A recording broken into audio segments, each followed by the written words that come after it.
이야기꾼 채널에 오신 것을 환매명합니다.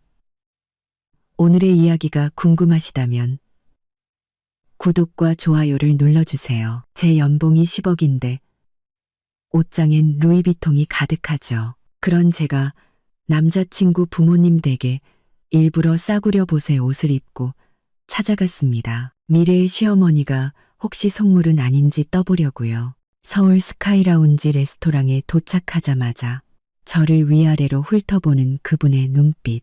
제게서 눈을 떼지 못하더군요. 그러다 갑자기 제 손에 두툼한 돈 봉투를 쥐어주는 게 아니겠어요? 하이힐 소리가 근사한 레스토랑의 대리석 바닥에 또렷하게 울려 퍼졌습니다.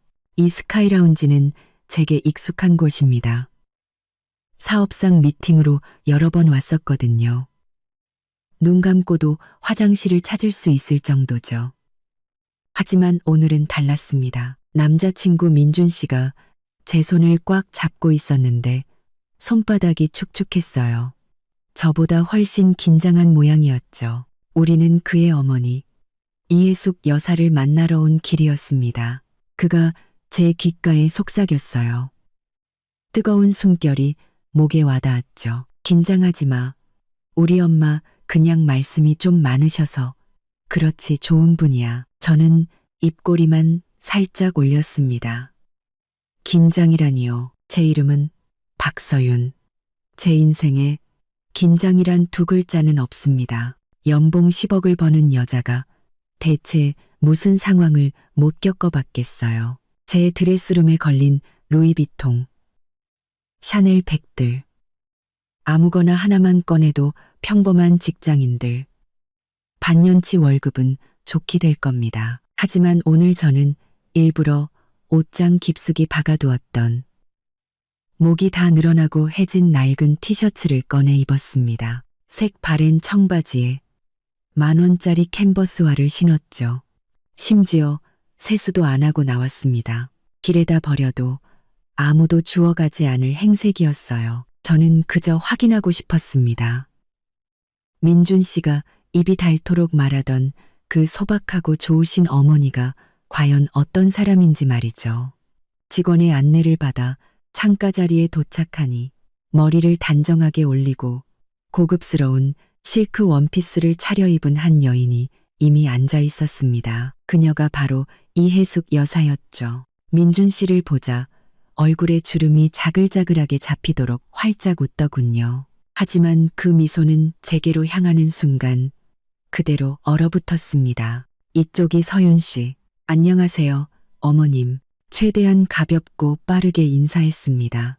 그녀는 하더니 얼른 앉아요 라고 말했죠. 자리에 앉자마자 그녀의 눈빛은 마치 탐조등처럼 제 허름한 옷차림 위를 샅샅이 훑었습니다. 보풀이 일어난 티셔츠 깃부터 해진 청바지 끝단, 그리고 마지막에는 접착제가 떨어진 캔버스와의 시선이 고정됐죠. 입꼬리가 미세하게 내려갔다가 황급히 메뉴판으로 시선을 돌리는 척했습니다. 민준 씨는 어색한 분위기를 풀어보려 했었죠. 어머니 오시는 길에 차는 안 막혔어요. 요즘 잠은 잘 주무시고요. 이혜숙 여사는 응 건성으로 대답하면서도 눈동자는 제게서 떨어질 줄을 몰랐습니다. 저는 속으로 차가운 비웃음이 터져나오는 걸 겨우 참았습니다. 그래, 역시 내 기대를 저버리지 않는군. 이 식사가 끝나면 적당히 핑계를 대고 이 관계를 정리해야겠다고 생각했죠. 이혜숙 여사는 메뉴판을 뒤적이는 척하며 저를 곁눈질로 계속 살폈습니다. 서윤 씨는 지금 어디서 일한다고 했지? 우리 민준이 얘기 들어보니까 엄청 바쁘다던데.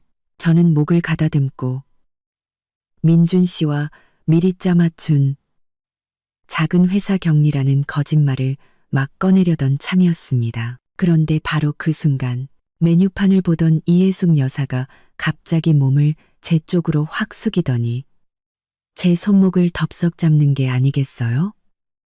마른 나뭇가지처럼 차갑고 건조한 손이었습니다. 제가 미처 반응하기도 전에 두툼하고 빳빳한 무언가가 제 손에 쥐어졌습니다. 고개를 내려다본 순간 온몸에 피가 멎는 듯 했습니다. 돈 봉투였습니다. 손에 묵직하게 잡히는 것이 500만 원은 좋게 넘어 보였습니다. 저는 완전히 얼어붙었습니다.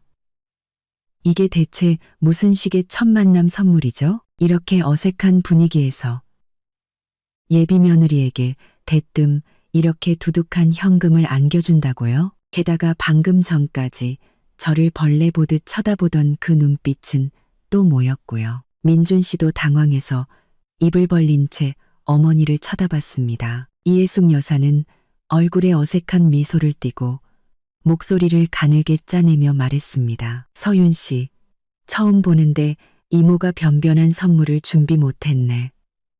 이거 얼마 안 되지만 받아서 번듯한 옷이라도 몇 벌 사 입어요. 저는 두툼한 돈다발을 쥔 채 지폐의 빳빳한 감촉을 고스란히 느꼈습니다. 번듯한 옷다. 그 말은 마치 얇은 바늘처럼 제 고막을 찔렀습니다. 민준 씨의 얼굴에서 핏기가 가시는 게 보였죠.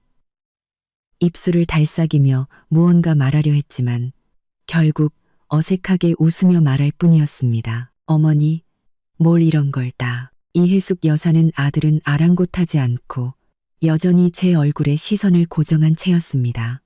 그 미소는 마치 엉성하게 붙여놓은 가면 같았죠. 아가씨, 사양 말고 받아요. 얼마 안 되지만 이모 성이라고 생각해. 우리 민준이가 속이 깊어서 사람 볼 줄 알거든. 난 그저 우리 아들이 착하고 성실한 아가씨 만났으면 했어. 말 한마디 한마디에 뼈가 있었습니다. 제 가치를 저울질하는 듯했죠. 착하고 성실한 아가씨라는 말은 제가 일부러 입고 온 이 초라한 행색과 정확히 맞물렸습니다. 저는 손끝에 살짝 힘을 주었습니다. 매끈한 봉투 표면이 구겨졌죠. 상황을 즐기려던 제 마음속 냉소는 어느새 가라앉고 그 자리에는 좀 더 현실적인 감정이 들어섰습니다. 저는 고개를 들어 그녀의 눈을 똑바로 마주했습니다. 그리고는 약간 놀란 듯하면서도 어쩔 줄 몰라 하는 완벽하게 계산된 표정을 지어 보였죠. 감사합니다. 어머님. 하지만 이건 너무 과분해서 받을 수가. 아니야.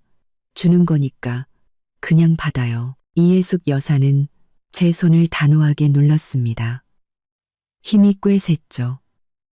거절을 용납하지 않겠다는 강압적인 태도였습니다. 마치 이 돈 봉투는 선물이 아니라 반드시 수행해야 할 명령처럼 느껴졌습니다. 그녀는 곧 민준 씨 쪽으로 몸을 돌렸습니다. 마치 중요한 의식을 끝낸 사람처럼 목소리가 한결 가벼워졌죠. 자자, 이제 주문하자. 여기 음식이 그렇게 맛있다던데 양은 좀 적다고 하더라고. 넉넉하게 시켜야겠어. 민준 씨는 서둘러 메뉴판을 받아들고 분위기를 전환하려 했었습니다. 네, 어머니. 여기 비둘기 요리가 시그니처 메뉴래요. 저는 고개를 숙여 손에 들린 묵직한 돈 봉투를 내려다봤습니다. 그것은 마치 뜨겁게 달궈진 낙인 같아서 손바닥이 화끈거렸습니다. 이건 축복이 아니었습니다. 이건 선긋기였습니다. 위에서 아래로 내려다보는 시혜이자 오늘의 이 초라함을 똑똑히 기억하라는, 네가 우리 집안에 얼마나 고개를 숙이고 들어와야 하는지를 각인시키는 행위였습니다. 좋아. 아주 좋아. 테스트 결과가 잔인할 정도로 명확하군. 음식이 나오기 시작했습니다. 정갈한 접시들이 테이블을 가득 메웠죠. 이해숙 여사의 말문이 트였습니다. 아들 민준 씨가 얼마나 잘났는지에 대한 이야기였죠. 초등학교 때부터 모범생이었던 이야기, 명문대를 졸업한 이야기, 그리고 지금은 안정적인 직장에서 미래가 창창하다는 이야기까지. 그녀는 말하는 내내 곁눈질로 제 반응을 살폈습니다. 우리 사이의 격차를 끊임없이 확인시키려는 듯했죠. 민준 씨가 몇 번이나 저를 대화에 끼워 넣으려 했지만 서윤 씨네 회사도 요즘 그때마다 이해숙 여사는 교묘하게 말을 잘랐습니다. 그래? 작은 회사도 좋지, 안정적이잖아.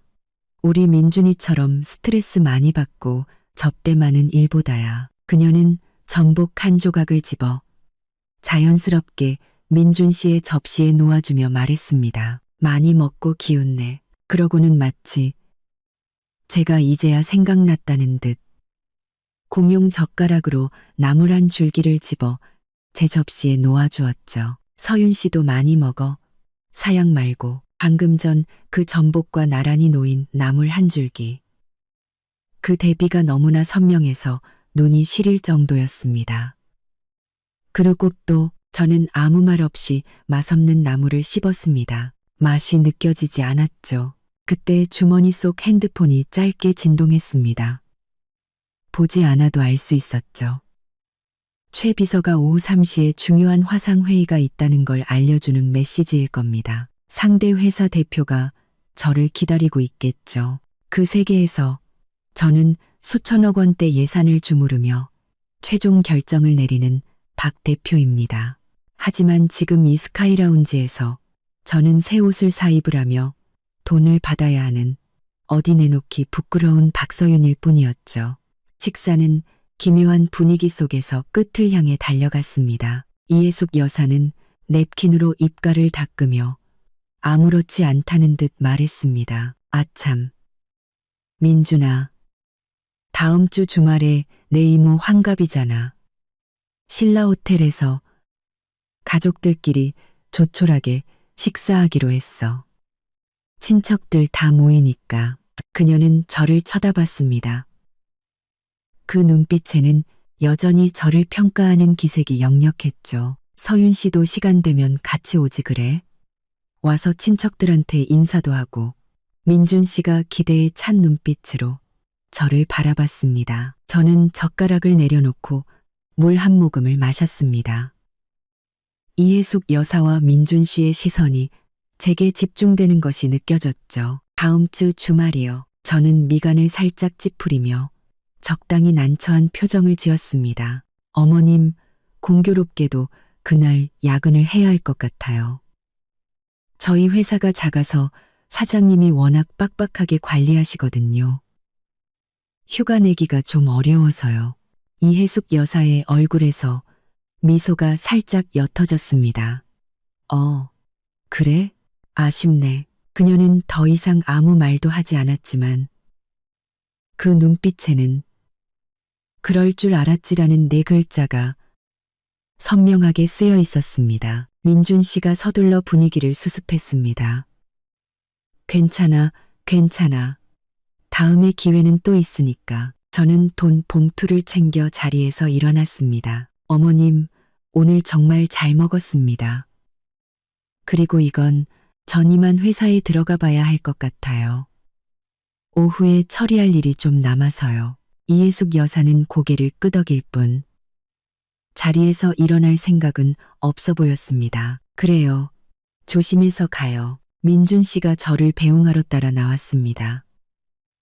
레스토랑 입구에서 그가 제 손을 잡으며 죄책감 가득한 얼굴로 말했죠. 서윤아, 미안해. 우리 엄마가 원래 저런 분이야. 아기는 없는데 말투가 좀 그래서. 저는 그의 말을 끊었습니다. 얼굴에 피곤한 미소를 띠며 말했죠. 괜찮아. 이해해. 어머님 좋은 분 같아. 얼른 들어가 봐.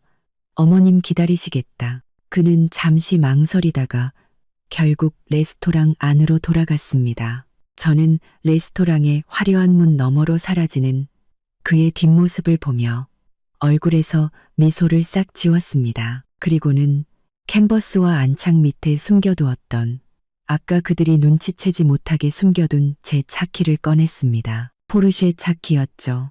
눈부신 방패 문양이 오후의 햇살 아래 차갑고 비정한 빛을 내뿜고 있었습니다. 저는 주차장 구석에 세워둔 포르쉐 911을 타지 않았습니다. 대신 레스토랑 앞에 있는 택시 승강장으로 곧장 걸어갔죠. 택시 문을 열고 올라타 기사님께 강남에 있는 제 최고급 아파트 주소를 말했습니다. 그리고는 핸드폰을 꺼내 최 비서에게 전화를 걸었죠.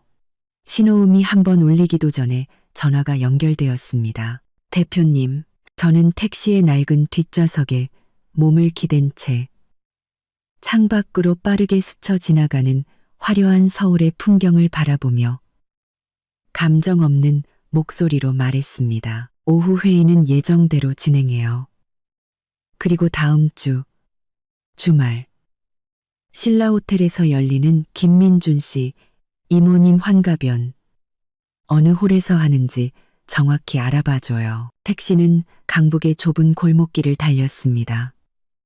공기 중에는 음식 냄새와 시장의 소음이 뒤섞여 있었죠. 방금 제가 떠나온 고급스러운 향수가 뿌려져 있고 부드러운 피아노 연주가 흐르던 그 스카이라운지와는 마치 다른 세상 같았습니다. 기사님이 백미러로 저를 힐끗 쳐다봤습니다. 아마도 물 빠진 티셔츠에 캔버스화를 신은 제가 어째서 그 비싼 동네에 사는지 궁금했을 겁니다. 저는 신경 쓰지 않고 창밖만 바라봤습니다. 손에 쥔 돈 봉투가 거슬렸습니다. 청바지 주머니에 쑤셔 넣었지만 손끝에는 여전히 그 묵직하고 모욕적인 감촉이 남아있는 듯 했습니다. 번듯한 옷이라도 몇 벌 사 입어라는 이해숙 여사의 말이 마치 고장난 녹음기처럼 머릿속에서 계속 맴돌았죠. 제가 사는 아파트 앞에서 택시가 멈췄습니다. 통유리로 된 이 초고층 빌딩은 햇빛을 받아 반짝이며 주변의 낡은 주택들과 어울리지 않게 서 있었습니다. 경비 아저씨가 저를 알아보고는 공손하게 무거운 유리문을 열어주었습니다. 박 대표님, 오셨습니까? 저는 고개를 끄덕이고 층고가 높은 로비를 지나 펜트하우스로 직행하는 엘리베이터 버튼을 눌렀습니다. 엘리베이터 거울에 비친 제 모습은 민낯에 헝클어진 머리, 싸구려 옷차림, 정말이지 번듯하지 못했죠. 하지만 누가 상상이나 할까요? 이렇게 초라해 보이는 여자가 이 건물에서 가장 비싼 집의 주인이라는 것을. 엘리베이터 문이 소리 없이 열리며 집 안으로 바로 연결되었습니다. 현관은 춤이라도 출 수 있을 만큼 넓었고 공기 중에는 제가 늘 사용하는 차가운 향에 디퓨저 냄새가 퍼져 있었습니다. 저는 발을 조이던 캔버스화를 벗어 던지고 따뜻한 원목 바닥을 맨발로 밟았습니다. 그리고는 곧장 드레스룸으로 향했죠. 딸깍 소리와 함께 조명이 켜지자 벽면을 가득 채운 유리장 너머로 계절과 색상별로 완벽하게 정리된 옷과 액세서리들이 모습을 드러냈습니다. 중앙 유리장에는 한정판 버킨백과 캘리백, 그리고 줄지어 늘어선 루이비통과 샤넬의 신상백들이 조명 아래 조용히 진열되어 있었습니다. 마치 사열을 기다리는 군인들처럼요. 이것이 바로 박서윤의 진짜 일상이었습니다. 저는 드레스룸 가장 안쪽으로 걸어가 눈에 띄지 않는 서랍 하나를 열었습니다. 그리고 그 두툼한 돈 봉투를 아무렇게나 던져 넣었죠. 수많은 명품 시계와 보석들 사이에서 그 붉은 봉투는 유난히 튀고 우스꽝스러워 보였습니다. 동정이라고? 나 박서윤에게 감히 누가 동정을 해? 핸드폰이 다시 진동했습니다. 최 비서였죠. 대표님, 화상회의 시작까지 15분 남았습니다. 상대편 대표님은 이미 접속해서 대기 중이십니다. 알았어요. 저는 짧게 대답했습니다. 목소리는 이미 평소의 냉정함을 되찾아 있었죠. 욕실로 빠르게 걸어가 최대한 빠른 속도로 샤워를 했습니다. 몸에 밴 끈적함과 그 불쾌했던 식사가 남긴 재수없는 기운을 씻어냈죠. 가운을 걸치고 거대한 화장대 앞에 앉아 능숙하게 화장을 시작했습니다. 파운데이션, 아이라인, 립스틱, 한 단계씩 완성될 때마다 거울 속에는 눈빛이 날카롭고 카리스마 넘치는 박서윤이 조금씩 돌아왔습니다. 마지막으로 저는 재단이 완벽한 짙은색 정장 스커트 세트를 입고 7cm 높이의 하이힐을 신었습니다. 거울 속에 비친 완전히 다른 사람이 된 제 모습을 보며 심호흡을 한 번 했습니다. 스카이 라운지에서 기죽어 있던 박서윤은 이제 사라졌습니다. 서재로 들어가 컴퓨터를 켜고 화상회의에 접속했습니다. 화면에는 즉시 몇 개의 진지한 얼굴이 나타났습니다. 모두 세계적으로 유명한 기업의 대표들이었죠. 기다리게 해서 죄송합니다. 저는 마이크에 대고 말했습니다. 목소리는 또렷하고 차분했으며 반박의 여지가 없는 권위가 실려 있었죠. 그럼 시작하겠습니다. 이후 2시간 동안 저는 협상의 흐름을 완벽하게 주도했습니다. 프로젝트 데이터, 시장 분석, 리스크 관리에 대해 거침없이 이야기했죠. 제 논리는 명확했고 언어는 날카로웠습니다. 화면 너머의 사람들은 처음에는 사무적인 태도를 보였지만 나중에는 눈에 띄게 존경심을 드러냈습니다. 이것이 바로 제가 익숙한 세계입니다. 실력과 두뇌로 승부하는 곳, 누군가에게 인정받기 위해 옷차림으로 아등바등할 필요가 없는 곳이죠. 회의가 끝나고 저는 의자에 등을 기댄 채 미간을 문질렀습니다. 잠시 머리를 비우자 가식적인 미소와 평가하는 눈빛을 하던 이해숙 여사의 얼굴이 다시 떠올랐습니다. 그리고 무언가 말하려다 결국 침묵을 택했던 민준 씨의 모습도요. 테스트가 예상대로 끝나서 느꼈던 은밀한 쾌감은 이미 사라진 지 오래였습니다. 그 자리에는 차가운 실망감과 심지어 모욕당했다는 분노만이 남았죠. 나 박서윤이 언제부터 이런 식으로 남에게 평가당하고 돈으로 가치를 매겨져야 했단 말인가. 저는 핸드폰을 들어 민준 씨와의 카카오톡 대화창을 열었습니다. 마지막 메시지는 오늘 아침 그가 보낸 것이었습니다. 긴장하지 말라며 자기 엄마는 좋은 분이라고 했던 말. 저는 대화창을 노려보다가 화면을 잠그고 핸드폰을 옆으로 던져버렸습니다. 지금은 이런 쓸데없는 감정을 처리할 시간이 없었습니다. 하나의 테스트는 끝났지만 어쩌면 진짜 게임은 이제부터 시작일지도 모릅니다. 이해숙 여사는 제가 자기 아들에게 빌붙으려 한다고 생각했겠죠. 그 돈 봉투로 선을 긋고 자신의 우월함을 과시하고 싶었겠죠. 아주 좋아. 내가 똑똑히 보여주겠어. 그녀와 그녀의 아들이 대체 무엇을 놓쳤는지를. 그 두툼했던 돈 봉투.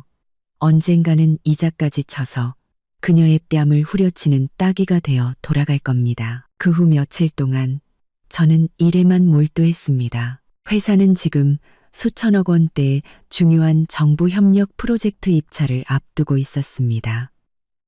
경쟁 상대는 모두 업계 최고의 기업들이었죠. 저는 팀원들과 밤낮 없이 회의하고 제안서를 수정하고 발표를 시뮬레이션했습니다.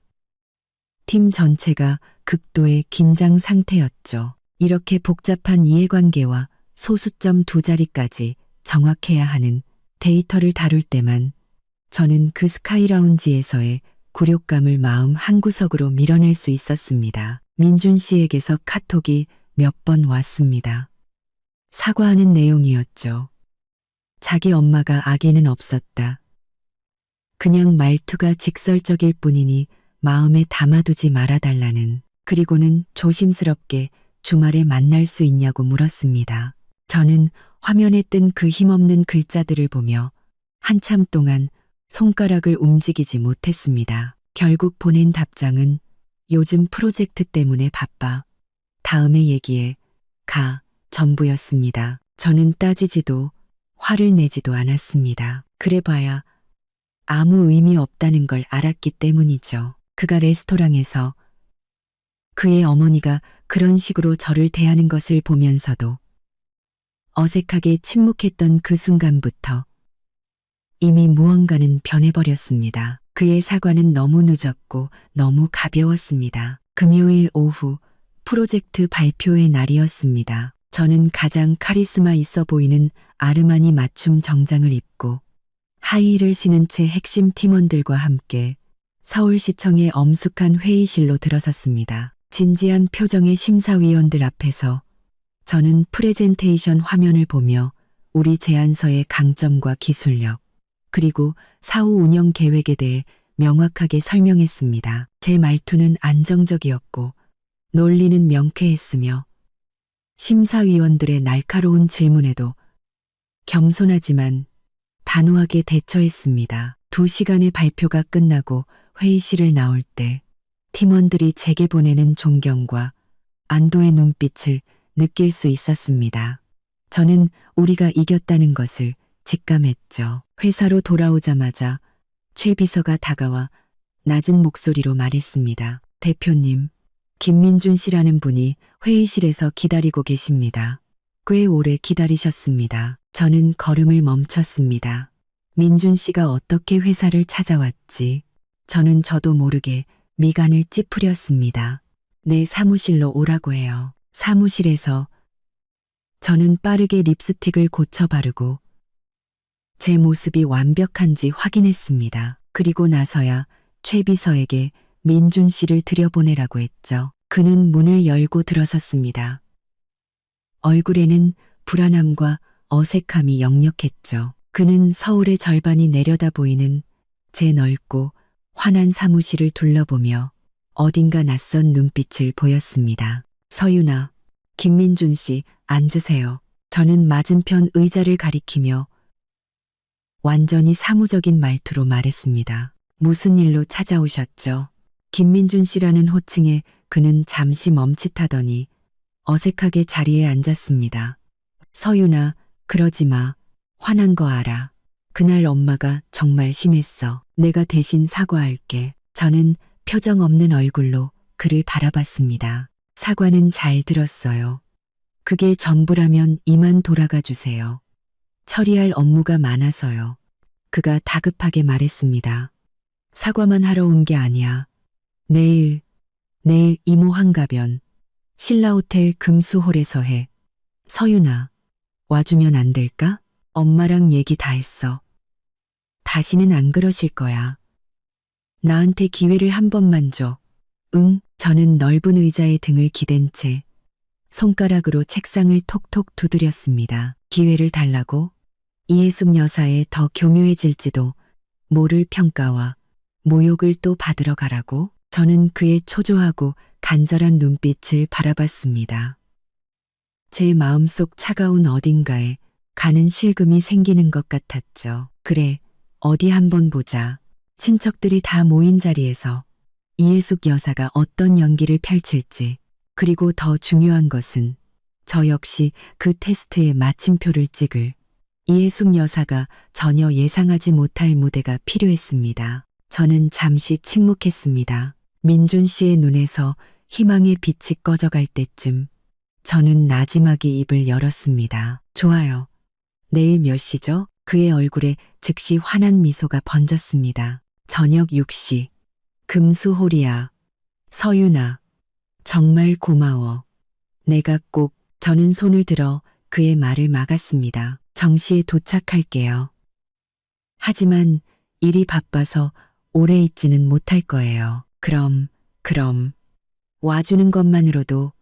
어디야? 민준 씨는 기뻐하며 몇 마디를 더 중얼거리다가 아쉬운 듯 뒤를 돌아보며 사무실을 나갔습니다. 사무실 문이 닫히고 넓은 공간에 저 혼자 남았습니다. 저는 통유리 창가로 다가가 아래로 보이는 수많은 차들을 내려다봤습니다. 내일 신라호텔 금수홀.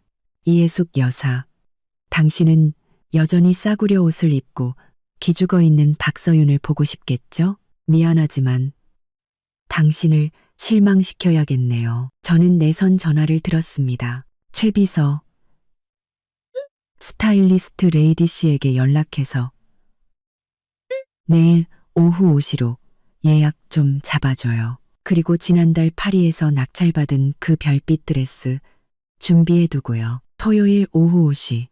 저는 약속 시간에 맞춰 레이디 씨의 스튜디오에 도착했습니다. 이곳은 아주 은밀한 곳으로 얼굴이 알려지는 것을 꺼리는 서울의 명사들이 즐겨 찾는 아지트 중 하나였죠.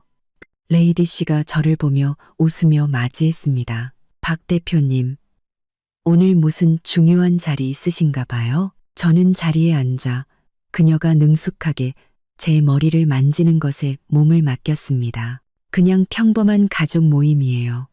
다만 좀 번듯하게 보여야 해서요. 저는 가볍게 말했습니다. 눈치 빠른 레이디 씨는 더 이상 묻지 않고 의미심장한 미소만 지어 보였죠. 걱정 마세요. 제게 맡기세요. 2시간 동안 저는 인형처럼 그녀에게 모든 것을 맡겼습니다. 머리는 자연스러우면서도 정교하게 스타일링 되었고, 화장은 투명했지만 제 이목구비의 장점을 극대화해 카리스마 넘치면서도 부드러운 인상을 주었죠. 마지막으로 저는 파리에서 공수해온 그 오트쿠티르 드레스로 갈아입었습니다. 짙은 남색 공단 위에는 수작업으로 수놓은 무수히 많은 작은 크리스털들이 조명 아래 마치 밤하늘의 별을 통째로 입은 것처럼 반짝였습니다. 드레스와 어울리는 하이힐을 신고 거대한 전신 거울 앞에 섰을 때 레이디 씨조차 감탄을 금치 못했습니다. 박 대표님, 오늘 밤 주인공은 단연코 대표님이시겠네요. 저는 거울 속에 비친 눈부시게 빛나서 조금은 낯설기까지 한 제 모습을 보며 살짝 고개를 끄덕였습니다. 바로 이 효과를 원했어. 나 박서윤은 로고를 과시하며 신분을 드러낼 필요가 없어. 하지만 내가 마음먹고 꾸몄을 땐 압도적이어야만 해. 저는 기사에게 신라호텔 한 블록 전에서 차를 세워달라고 하고 걸어가기 시작했습니다. 선선한 저녁바람에 치맛자락이 스쳤습니다. 길 가던 사람들이 놀라움과 호기심이 섞인 눈으로 저를 쳐다보는 것이 느껴졌지만 제 마음은 평온했습니다. 신라호텔의 황금빛 회전문에 제 모습이 비쳤습니다. 저는 심호흡을 한번 하고 우아하지만 차가운 미소를 지으며 안으로 들어섰습니다. 금수홀은 호텔 2층에 있었습니다. 입구에는 안내 직원이 서 있었죠. 입구에 다다르기도 전에 안에서 들려오는 왁자지껄한 소리가 들렸습니다. 제가 연회장 입구의 모습을 드러낸 순간 마치 시간이 멈춘 듯 했습니다. 시끄럽던 웃음소리가 거짓말처럼 멎고 수십 개의 시선이 일제히 제게로 꽂혔습니다. 놀라움, 호기심, 그리고 믿을 수 없다는 듯한 눈빛들이었죠. 저는 한눈에 메인 테이블 옆에 앉은 이해숙 여사를 발견했습니다. 그녀는 옆에 앉은 귀부인과 웃으며 대화를 나누고 있었죠. 분위기가 이상한 것을 감지한 그녀가 고개를 돌렸고 그 순간 그녀의 미소는 지난번 스카이라운지에서처럼 얼굴 위에서 그대로 얼어붙었습니다. 그녀는 눈을 동그랗게 뜨고 손에 든 와인잔을 살짝 기울여 와인을 쏟을 뻔했습니다. 그녀는 제 머리끝부터 발끝까지 훑어보았습니다. 그 눈빛에는 충격과 혼란, 그리고 미세한 당혹감이 서려 있었죠. 그녀는 분명 저를 알아봤지만 눈앞에 이 눈부신 여자와 며칠 전 그 싸구려 옷을 입고 있던 박서윤을 연결시키지 못하는 듯했습니다. 민준 씨가 사람들 사이를 비집고 다가왔습니다. 그 역시 넋을 잃고 저를 바라보다가 한참 만에야 겨우 입을 열었습니다. 서윤아, 너 오늘 정말 예쁘다. 저는 그에게 살짝 미소 지어 보였지만 시선은 그를 넘어 이해숙 여사에게 고정되어 있었습니다. 저는 천천히 우아하게 그녀에게 다가갔습니다. 어머님, 죄송해요. 오는 길에 차가 좀 막혀서 늦었네요. 이모님, 환갑 축하드립니다. 이해숙 여사는 마치 뜨거운 것에 댄 사람처럼 화들짝 정신을 차렸습니다. 그리고는 극도로 부자연스러운 미소를 지으며 말했죠. 왔으면 됐어. 어서 와. 옆에 있던 이모님이 호기심 가득한 눈으로 저를 보며 물었습니다. 민준아, 이 아가씨는 누구니? 민준 씨가 서둘러 소개했습니다.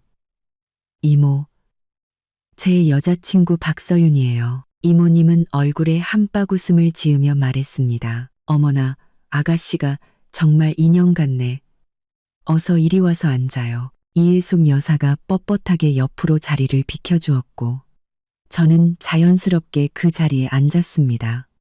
주변 친척들의 탐색하는 듯한 시선이 느껴졌죠. 제 옷차림과 분위기는 그들이 상상했던 김민준의 여자친구의 수준을 훨씬 뛰어넘는 것이 분명했습니다. 저녁 식사 내내 이혜숙 여사는 안절부절 못하는 모습이었습니다.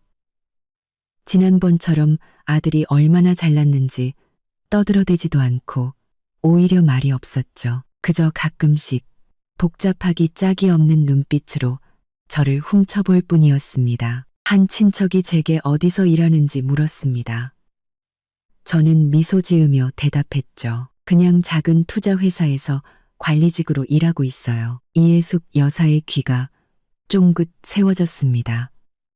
민준 씨가 저를 대신해 자랑하려 했죠. 서윤이네 회사 엄청 유명한 곳이에요. 요즘 제일 잘 나가는. 저는 테이블 아래에서 가볍게 그의 다리를 쳤습니다. 그리고는 그의 말을 잘랐죠. 그냥 평범한 월급쟁이인걸요. 민준 씨처럼 안정적인 직장이 최고죠. 제가 겸손하게 말하자 이혜숙 여사의 얼굴 근육이 미세하게 떨렸습니다. 눈 속의 의심은 더욱 깊어졌죠. 케이크를 자를 때 분위기가 조금 풀렸습니다. 이혜숙 여사는 마침내 참을 수 없었는지 제게 가까이 다가와 목소리를 낮춰 물었습니다. 서윤 씨, 오늘 입은 드레스 꽤 비싸 보이는데 어느 백화점에서 샀어? 저는 냅킨으로 입가를 닦으며 아무렇지 않은 말투로 대답했습니다. 친구가 대신 사다 준 거라 저는 잘 모르겠네요. 어머님, 이 케이크 정말 맛있네요. 저는 능숙하게 화제를 돌렸습니다.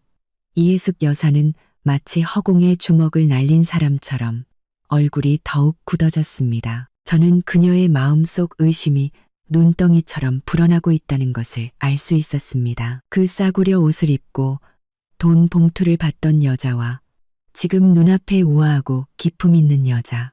대체 어느 쪽이 진짜 박서윤일까? 이것이 바로 제가 원했던 반응이었습니다. 환갑연은 미묘한 분위기 속에서 끝났습니다. 저는 약속대로 케이크를 자르자마자 자리에서 일어났죠. 이모님은 제 손을 잡고 다음에 꼭 다시 놀러 오라며 진심으로 저를 마음에 들어하는 눈치였습니다. 이혜숙 여사는 그 옆에 서서 마치 풀로 붙여놓은 듯한 어색한 미소로 맞장구를 칠 뿐이었습니다. 민준 씨가 저를 배웅하러 나왔습니다. 그는 내내 들떠 있었죠. 서윤아, 오늘 내 덕분에 내 어깨가 얼마나 으쓱했는지 몰라. 우리 이모들 눈이 다 휘둥그레졌어. 우리 엄마도 이제 너를 다시 보셨을 거야. 저는 걸음을 멈추고 호텔의 화려한 샹들리에 아래에서 그를 바라봤습니다. 민준 씨, 내가 오늘 온 게 당신 체면 세워주려고. 혹은 어머님께 잘 보이려고 온 것 같아요. 그는 잠시 멈칫하더니 들뜬 표정이 조금 가라앉았습니다. 아니, 내 말은 그게 아니라. 서윤아, 지난번엔 우리 엄마가 잘못했어. 하지만 오늘 봐. 오늘은 오늘일 뿐이죠. 저는 그의 말을 끊었습니다. 목소리는 평온했지만 그가 반박할 수 없는 냉정함이 담겨 있었죠. 피곤하네요.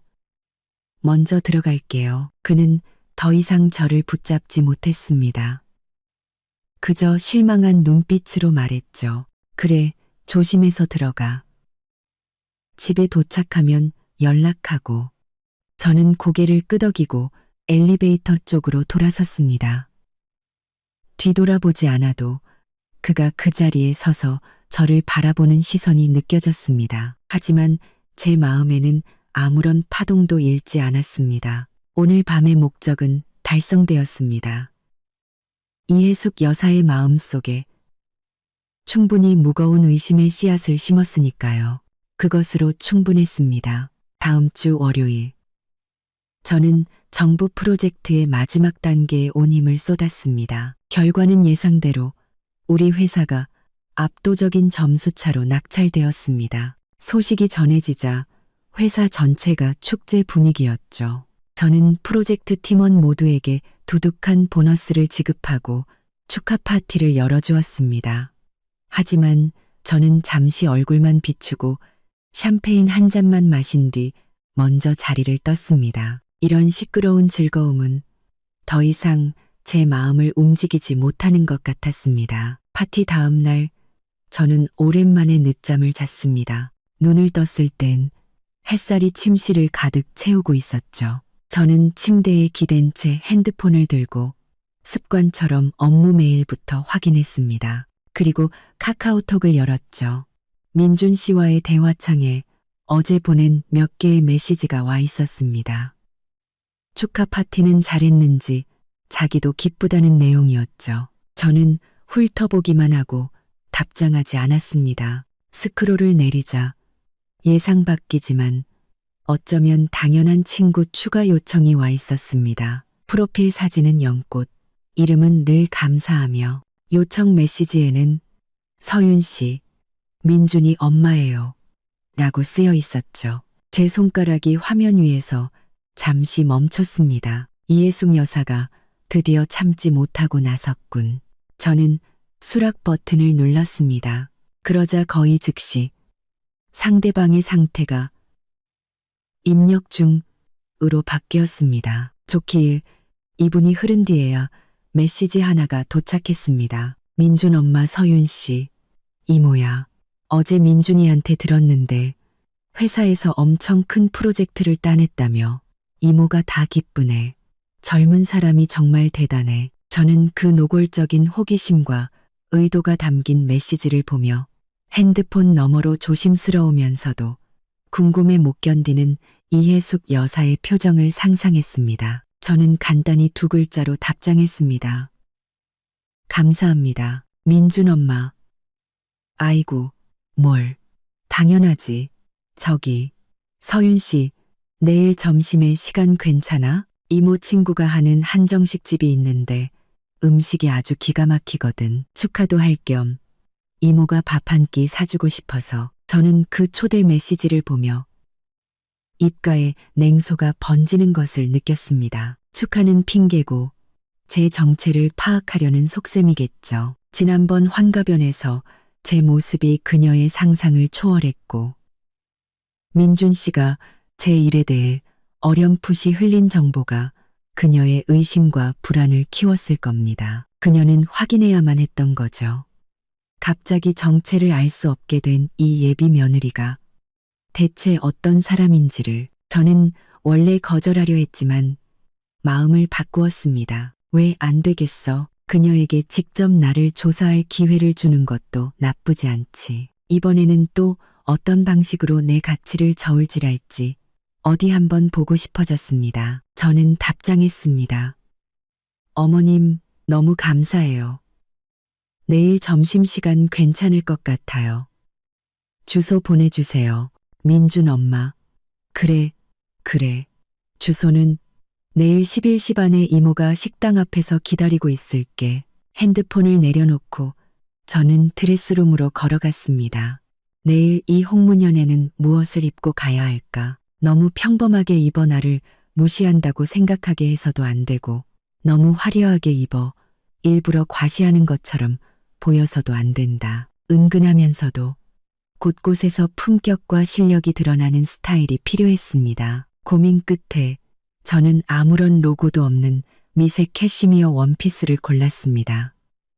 재단이 완벽하고 원단만 봐도 고가임이 분명한 옷이었죠. 거기에 차분한 디자인의 델보브리앙 백과 심플한 스틸레토 힐을 매치했습니다. 전체적으로 부드럽고 단아하지만 아는 사람이 보면 그 가치를 한눈에 알아볼 수 있는 스타일이었죠. 이해숙 여사, 당신이 직접 찾아왔으니 내가 제대로 알려주지. 다만 당신이 알아낸 진실 때문에 밤잠을 설치게 되지는 않았으면 좋겠네. 다음 날 정오, 저는 약속 시간보다 5분 늦게 그 한정식 집에 도착했습니다. 식당은 정말로 외진 곳, 오래된 골목 깊숙한 곳에 숨어 있었죠.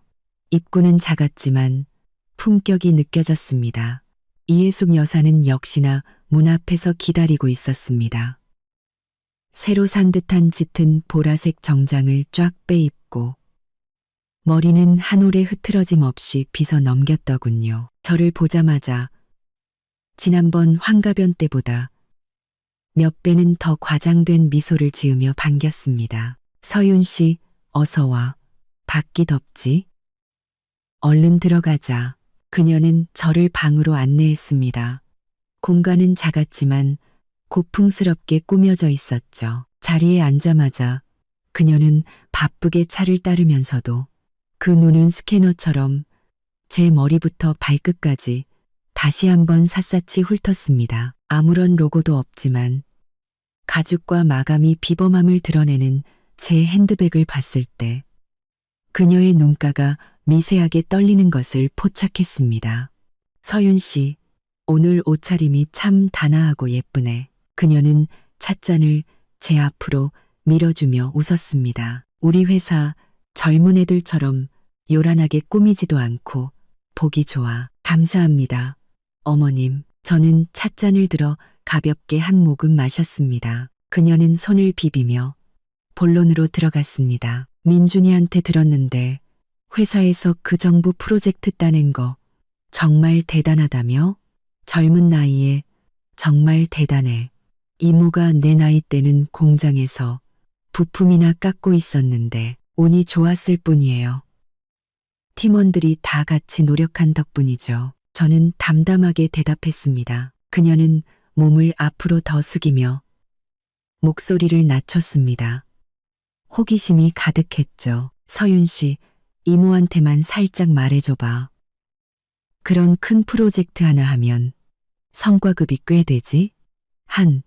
이 정도는 되나? 그녀는 손가락 2개를 펴보이며 조심스럽게 물었습니다. 한이요? 저는 그녀의 속물적인 표정을 보며 마음속으로 비웃었습니다. 한심하면서도 우스웠죠. 사람의 가치를 재는 척도가 이렇게나 단순하고 조악하게 돈밖에 없다니. 저는 찻잔을 내려놓고 미소 지으며 직접적인 대답을 피했습니다. 어머님, 저희 업계는 수입이 불안정해서요. 민준 씨처럼 안정적인 공무원이 최고죠. 그녀는 제 대답이 마음에 들지 않는 눈치였지만 더 캐묻지는 못하고 멋쩍게 웃었습니다. 그야 그렇지. 우리 민준이 직장이 철밥통이긴 하지. 그녀는 화제를 돌려 또다시 그 뻔한 레퍼토리를 시작했습니다. 우리 민준이가 너무 순진해서 탈이야. 어릴 때부터 걔 좋다는 여자애들이 얼마나 많았는데 지금 부장검사 딸도 아직 민준이한테 마음이 있다잖아. 그녀는 말하면서 제 반응을 살폈습니다. 제 얼굴에서 질투나 불안함을 찾아내고 싶어 하는 듯했죠. 저는 여전히 우아한 미소를 짓고 있었지만 마음은 이미 싸늘하게 식어 있었습니다. 자기 아들을 치켜세워 상대를 깎아내리려는 수법이라니 정말 유치하기 짝이 없었죠. 네, 민준 씨 정말 좋은 사람이죠. 음식이 나왔습니다. 정갈했지만 양은 여전히 턱없이 적었죠. 이혜숙 여사는 제게 반찬을 집어주며 넌지시 제 집안에 대해 묻기 시작했습니다. 부모님은 뭘 하시는지, 형제는 있는지, 집은 어디에 사는지. 저는 중요한 부분은 피하며 대답했습니다. 부모님은 은퇴하셨어요. 그냥 평범한 가정이고요. 집은 회사 근처에 월세로 얻어서 살고 있어요. 출퇴근하기 편해서요. 제 애매한 대답 하나하나가 그녀의 초조한 마음을 더욱 부채질하는 듯했습니다. 그녀의 얼굴에서 미소가 점점 굳어갔죠. 그녀는 저를 어떻게든 분류하고 싶어 했습니다. 제가 자기 아들에게 고개를 숙여야 할 입장인지 아니면 그 반대인지를. 하지만 제 모호한 태도는 그녀를 혼란스럽게 만들 뿐이었습니다. 이혜숙 여사는 식사 내내 안절부절 못했습니다. 예비 시어머니로서의 위엄을 세우고 싶어 하면서도 제 알 수 없는 배경 때문에 함부로 행동하지 못했죠. 그 모순적인 태도가 그녀를 더욱 불편하게 만들었습니다. 계산할 때 그녀는 억지로 호탕한 척하며 계산서를 가로챘습니다. 가자, 서윤 씨. 이모가 집까지 태워다 줄게. 어디 산다고 했지? 아니에요, 어머님.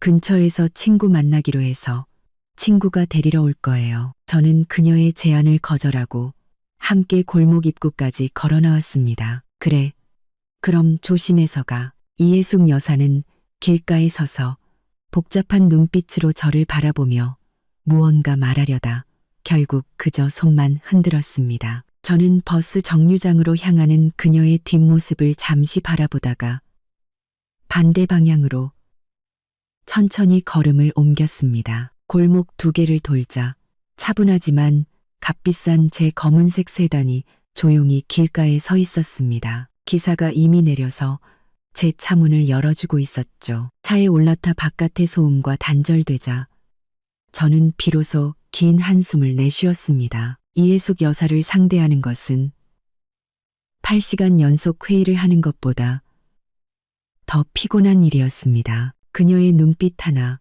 말 한마디에 모든 것이 계산과 저울질 뿐이었죠. 하지만 이번 만남을 통해 저는 민준 씨와 제가 결코 같은 세상 사람이 아니라는 것을 다시 한번 확신했습니다. 단순한 경제력의 차이가 아니었습니다. 세상을 보는 눈, 가치관, 모든 것이 달랐죠. 그는 좋은 사람일지 모릅니다.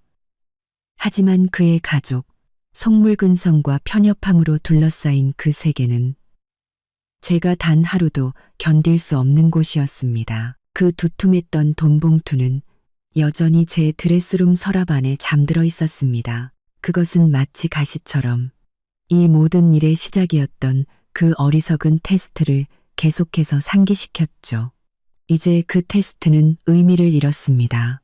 남은 것은 이 잘못된 관계를 어떻게 품위 있고 완벽하게 끝내는가 하는 문제뿐이었습니다. 회사로 돌아오니 오후에 중요한 해외 화상회의가 기다리고 있었습니다. 저는 즉시 마음을 다잡고 일에 몰두했죠. 오직 이렇게 현실적인 업무를 처리할 때만 저는 이예숙 여사가 남긴 그 끈적하고 불쾌한 감정에서 벗어날 수 있었습니다. 회의는 순조롭게 끝났습니다. 상대방은 우리 회사가 낙찰된 프로젝트에 강한 협력 의사를 보였죠. 회의가 끝났을 때 창밖은 이미 어둠이 내리고 있었습니다. 저는 의자에 등을 기댄 채 지끈거리는 관자놀이를 눌렀습니다. 최 비서가 노크하고 들어와 결제 서류를 내려놓으며 말했습니다. 대표님, VVIP 자선 디너는 다음 주 금요일 저녁입니다. 그러네, 일정 확정할까요? VVIP 자선 디너. 저는 잠시 잊고 있었습니다. 서울의 최상류층만 초대되는 고급 자선 행사였죠. 매년 초대장을 받았지만 이런저런 핑계로 거절해왔습니다. 이런 사교 행사는 제 관심사가 아니었으니까요. 하지만 올해는 저는 책상 위 핸드폰, 민준 씨와의 대화창을 바라보다가 문득 한 가지 생각이 떠올랐습니다. 확정해요. 참석할게요. 제가 최 비서에게 말했습니다. 최 비서는 조금 놀란 듯 했지만 곧바로 고개를 끄덕였습니다. 네, 알겠습니다. 바로 확정하고 드레스 준비하겠습니다. 최 비서가 나가고 저는 핸드폰을 들어 이예숙 여사와의 대화창을 열었습니다. 마지막 대화는 그녀가 보내준 한정식 집 주소였죠. 저는 잠시 고민하다가 화면에 글자를 입력했습니다. 어머님, 다음 주 금요일에 파크 하얏트 호텔에서 작은 행사가 있는데 괜찮은 경매품들이 좀 나온다고 하더라고요. 시간 괜찮으시면 민준 씨랑 같이 구경 오세요. 그냥 바람도 쐴 겸요. 메시지를 보내자 한동안 답이 없었습니다.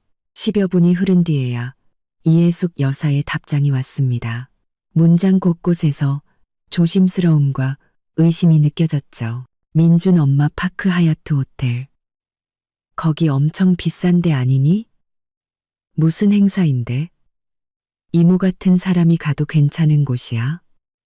저는 핸드폰을 보며 그녀가 호기심에 못 이기면서도 촌스럽다고 무시당할까봐 걱정하는 모습을 상상했습니다. 자선 디너예요. 별거 아니고 그냥 사람들 모여서 좋은 일 하는 자리니까 괜찮아요. 제가 가볍게 답장했습니다. 잠시 후 그녀가 다시 답장을 보내왔습니다. 민준 엄마 그래?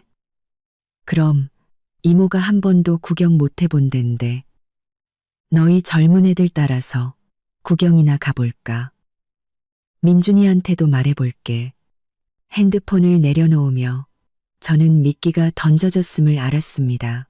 이해숙 여사의 성격상 제 진짜 인맥과 생활 수준을 가까이서 엿볼 수 있는 이 기회를 절대 놓치지 않을 겁니다.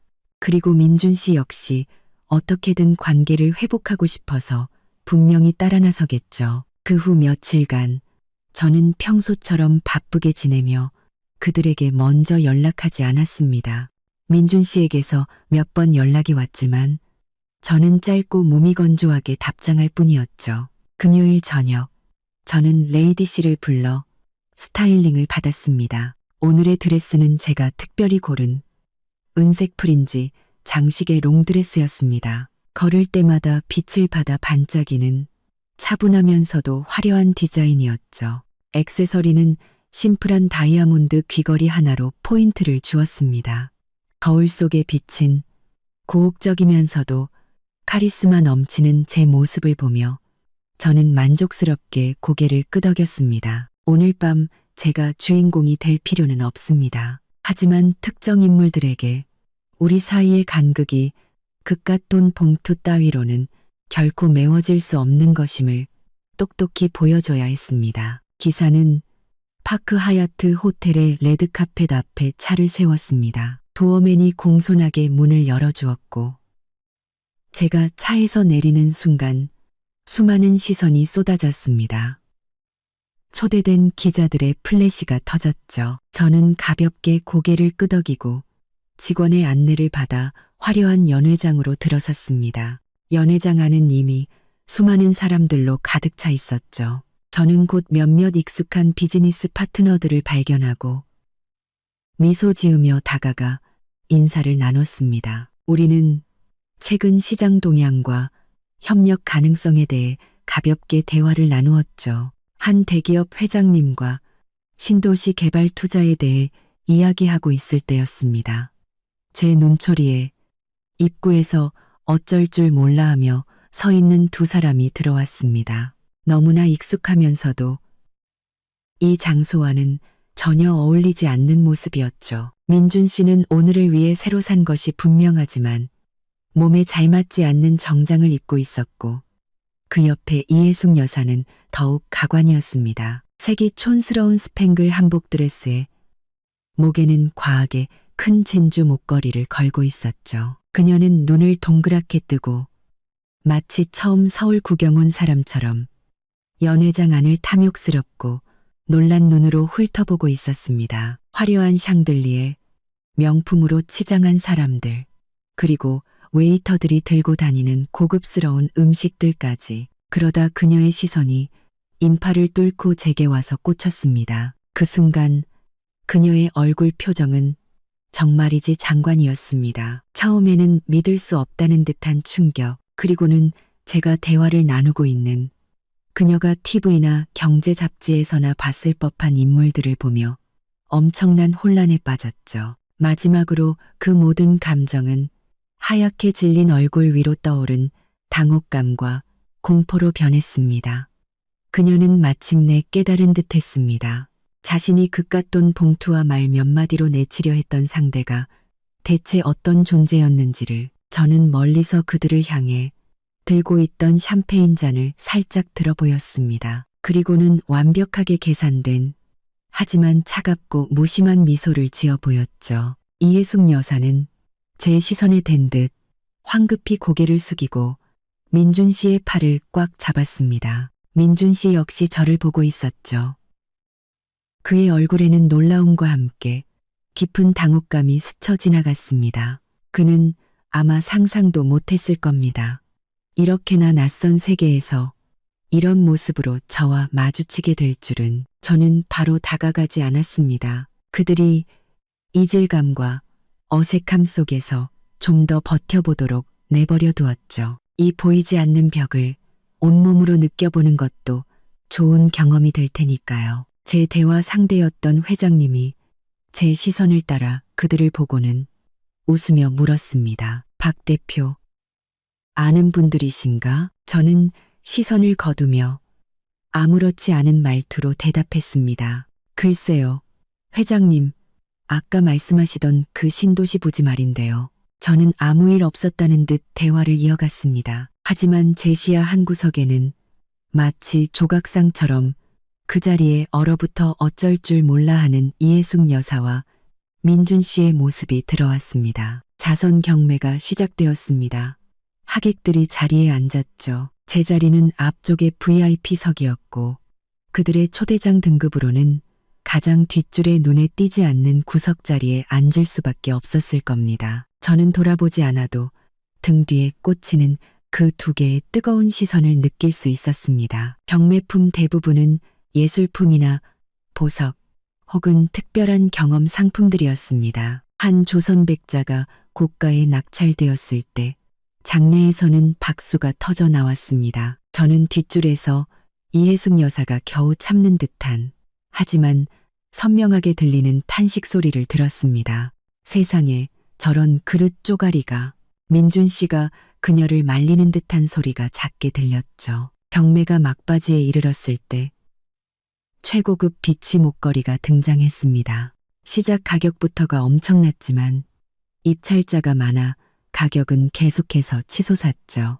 어느 순간부터 번호판을 드는 사람이 눈에 띄게 줄었습니다. 저는 이해숙 여사가 목을 길게 빼고 그 목걸이에서 눈을 떼지 못하는 것을 보았습니다. 입으로는 무언가 중얼거리고 있었죠. 아마도 상상도 못할 가격에 대한 감탄이었을 겁니다. 경매사가 망치를 막 내려치려던 순간 저는 천천히 제 번호판을 들었습니다. 그리고 장내를 3초간 침묵시킨 엄청난 액수를 불렀습니다. 그 가격은 그런 목걸이를 몇 개는 살 수 있는 돈이었죠. 경매사의 놀란 눈을 포함한 모든 사람의 시선이 제게로 집중되었습니다. 저는 마치 일상적인 물건을 사는 사람처럼 평온한 표정을 유지했죠. 낙찰되었습니다. 축하합니다. 망치가 내려쳐졌고 다시 한번 박수가 터져 나왔습니다. 이전보다 훨씬 더 뜨거운 박수였죠. 저는 가장 뒷줄 구석에서 누군가 숨을 크게 들이마시는 소리를 똑똑히 들었습니다. 저는 돌아보지 않았습니다. 그저 우아하게 자리에 앉아 사방에서 쏟아지는 각기 다른 의미의 시선들을 느낄 뿐이었습니다. 저는 알았습니다. 오늘 밤의 목적은 이미 초과 달성되었다는 것을. 그 액수, 그 번호판을 드는 행위는 하나의 거대한 망치가 되어 경매대뿐만 아니라 이해숙 여사의 모든 계산과 기대를 산산조각 냈을 겁니다. 그 후로 저는 연회장에서 이해숙 여사와 민준 씨를 볼 수 없었습니다. 아마도 제가 목걸이를 낙찰받은 직후 그들에게는 지옥 같았을 그곳을 조용히 빠져나갔을 겁니다. 저는 무대에 올라가 경매 증서를 받고 주최 측과 기념 촬영을 했습니다. 그리고 몇몇 기자들의 질문에 마치 방금 수십억을 쓴 사람이 아닌 것처럼 여유롭게 응대했죠. 호텔을 나올 때 밤 공기가 시원했습니다. 차에 올라타자 비로소 약간의 피로감이 몰려왔습니다. 핸드폰 화면이 켜지며 민준 씨의 메시지가 도착했습니다. 서윤아, 우리 얘기 좀 해. 저는 그 글자를 보며 마음속에 아무런 파동도 일지 않는 것을 느꼈습니다. 얘기. 대체 무슨 얘기를 더 한다는 거지? 그가 스카이라운지에서 침묵을 택했을 때, 그의 어머니가 돈봉투로 나를 모욕했을 때, 그리고 우리 사이의 격차가 이렇게나 적나라하고 잔인하게 드러났을 때 이미 결말은 정해져 있었습니다. 저는 답장하지 않고 화면을 꺼버렸습니다. 차창 밖으로 도시의 불빛이 빠르게 스쳐 지나갔습니다. 그 두툼했던 돈 봉투, 그 엄청난 가격의 목걸이, 그리고 충격과 공포로 일그러졌던 이예숙 여사의 얼굴이 제 머릿속에서 교차했습니다. 어리석은 테스트로 시작되었던 이 막장 드라마는 이제 완전히 끝을 맺을 시간이었습니다. 다음 날 그는 회사 로비로 직접 찾아왔습니다. 최 비서가 인터폰으로 알렸을 때 저는 재무팀이 올린 분기 보고서를 보고 있었습니다. 올려보내요. 사무실로 들어선 민준 씨는 눈 밑이 퀭했습니다. 밤새 잠을 설친 것이 분명했죠. 그는 고통과 의문, 그리고 약간의 애원이 섞인 눈빛으로 저를 바라봤습니다. 서윤아, 어젯밤 대체 무슨 뜻이야? 그 목걸이. 저는 보고서를 내려놓고 그를 평온하게 마주했습니다. 무슨 뜻이라니요? 자선 경매에 참석해서 마음에 드는 물건을 샀을 뿐이에요. 그게 다예요. 그가 흥분해서 한 걸음 다가섰습니다. 하지만 그건 10억이 넘는 돈이잖아. 너한테 어떻게 그런 돈이. 그리고 어젯밤 그 자리, 그 사람들, 너 대체 정체가 뭐야? 우리 2년 동안 만났는데 난 널 전혀 몰랐던 것 같아. 그 말은 마치 바늘처럼 제 마음을 살짝 찔렀습니다. 그래, 2년. 그는 한 번도 제 진짜 세계를 알려고 하지 않았습니다. 아니, 어쩌면 그는 제가 그저 자신의 보호가 필요한 평범한 여자이기를 무의식적으로 바랐을지도 모릅니다. 저는 숨을 깊게 들이쉬고 차가운 목소리로 말했습니다. 제가 누구인 게 중요한가요? 중요한 건 당신 어머니가 그 돈 봉투로 저를 내치려 했을 때, 당신이 우리 집안에 어울리지 않는다고 생각했을 때, 당신은 침묵했다는 사실이죠. 이제 와서 제가 당신들 생각보다 돈이 좀 많아 보이니까 속았다고 생각하고 모욕감을 느끼는 건가요? 그런 뜻 아니야. 그가 다급하게 변명하며 당황한 표정을 지었습니다. 엄마가 잘못한 거 맞아. 내가 1000번이고만 번이고 대신 사과할게. 하지만 서윤아, 우리 인연의 시간이 겨우 엄마의 실수 한 번으로 전부 부정되어야 하는 거야? 우리 같이 해결할 수 있잖아. 내가 엄마한테 사과하라고 할게. 같이 해결하자고요. 저는 그의 말을 끊으며 입가에 비웃음을 띄었습니다. 어떡해요? 당신 어머니가 그 돈 봉투를 다시 가져가게 할 건가요? 아니면 앞으로 저를 볼 때마다 웃으며 반겨달라고 할 건가요? 민준 씨, 문제는 당신 어머니의 태도가 아니에요. 우리는 애초에 다른 세상 사람이라고요. 제가 원하는 걸 당신은 줄 수 없고, 당신과 당신 어머니가 원하는 며느리가 되어줄 생각도 저에겐 없어요. 그의 얼굴이 하얗게 질렸습니다. 너는 처음부터 나랑 잘해볼 생각이 없었구나. 그렇지? 넌 우리 집을 구경거리로 생각하고 있었던 거야. 그 돈 봉투 받을 때도 속으로는 우리를 비웃고 있었던 거지? 저는 마침내 인내심을 잃었습니다. 민준 씨, 테스트를 한 건 제 잘못이에요. 인정해요. 하지만 내가 당신들을 비웃었다고요? 아들이 사랑하는 사람의 가치를 돈으로 매기는 어머니를 비웃어야 하나요? 아니면 자기 여자친구가 모욕당하는 순간에 한마디도 못하는 남자를 비웃어야 하나요? 저는 마지막 남은 온기마저 거두고 문을 가리켰습니다. 우리 관계는 여기까지예요. 나가주세요. 그는 그 자리에 서서 가슴을 크게 들썩였습니다. 그의 눈빛은 애원에서 분노와 굴욕감으로 변해 있었죠. 그래, 알았어. 박서윤, 너 정말 대단하다. 우리가 감히 넘볼 수 없는 분이셨네. 그는 획 돌아서서 문을 세게 닫고 나가버렸습니다. 쾅하는 소리가 사무실 안에 울려 퍼졌습니다. 저는 의자에 등을 기댄 채 눈을 감았습니다. 깊은 피로감이 몰려왔죠. 관계의 끝은 누구의 잘못이든 간에 유쾌하지 않은 법이니까요. 몇 분 후 저는 눈을 떴습니다. 눈빛은 이미 평온을 되찾아 있었죠. 저는 내선 전화를 눌렀습니다. 최 비서, 오후 일정 비워줘요. 신라 호텔에 좀 다녀와야겠어요. 1시간 후 저는 신라 호텔 프런트 데스크 앞에 서서 민준 씨 이모님의 이름과 환갑 날짜를 말했습니다. 안녕하세요.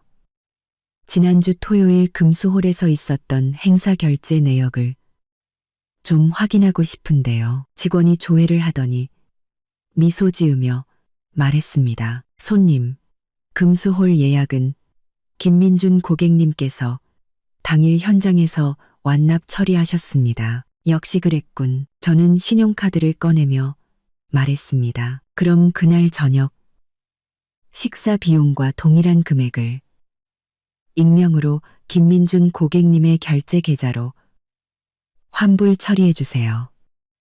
그리고 저는 미리 준비해온 다시 깨끗하게 봉인한 그 두툼한 돈 봉투를 건넸습니다. 이 봉투를 환불 영수증과 함께 이 주소로 보내주시겠어요? 저는 이해숙 여사의 집 주소를 적었습니다. 모든 것을 처리하고 저는 호텔 로비를 빠져나왔습니다. 햇살이 눈부셨죠. 그 돈 봉투와 그날 저녁 식사, 모든 것을 돌려주었습니다. 이제 더는 빚진 것이 없었죠. 다음으로 저는 부동산 중개인에게 전화를 걸었습니다. 안녕하세요. 제 명의로 된 강남 아파트 매물로 좀 내놓으려고요. 네, 펜트하우스요. 이제 이 환경을 바꾸고 민준 씨와 관련된 모든 것을 완전히 정리할 시간이었습니다. 집을 내놓았다는 소식은 날개 돋친 듯 퍼져나갔습니다. 몇몇 친한 대표님들이 장난스럽게 전화를 걸어왔죠. 박 대표, 더 큰 집으로 이사 가는 거야? 아니면 회사 자금이 부족해진 거야? 저는 그저 웃으며 대답했습니다. 그냥 분위기 전환 좀 하려고요. 오직 최 비서만이 걱정스러운 눈으로 저를 바라봤습니다. 아마도 제 갑작스러운 결정이 최근 끝난 연애와 관련이 있다는 것을 짐작했겠죠. 하지만 그녀는 아무것도 묻지 않고 그저 묵묵히 제 일을 도왔습니다. 그런데 제가 생각지도 못한 사람이 중개인을 통해 집을 보고 싶다는 강한 의사를 밝혀왔습니다. 바로 이해숙 여사였죠. 중개인의 전화 목소리에는 당혹감이 묻어 있었습니다. 박 대표님, 이해숙 씨라는 분이 되게 아주 관심이 많으신데요. 대표님 아는 분이라고 하시면서 최대한 빨리 집을 보고 싶어 하십니다. 어떻게 할까요? 저는 소화기를 든 채 잠시 침묵했습니다. 이해숙 여사가 여기까지 찾아오다니 정말로 집을 살 생각일까? 아니면 아직도 미련을 버리지 못하고 이런 식으로 제 속을 떠보려는 걸까? 어쩌면 둘 다일지도 모르죠. 알겠습니다. 약속 잡으세요. 오늘 오후로요. 대체 무슨 연극을 또 꾸미려는 건지. 어디 한번 보고 싶어졌습니다. 오후 3시 이해숙 여사는 제 집 앞에 나타났습니다. 혼자가 아니었죠. 정장을 입고 서류 가방을 든 변호사나 자산 관리사처럼 보이는 남자와 함께였습니다. 그녀는 지난번 자선 디너 때보다는 나은 옷차림이었지만 그 눈빛의 조급함과 계산적인 태도는 숨길 수 없었습니다. 서윤, 아니, 박 대표님. 그녀는 저를 어떻게 불러야 할지 모르는 듯 과하게 살가운 미소를 지었습니다. 이 집을 판다고 해서 이모가 얼마나 놀랐는지 몰라.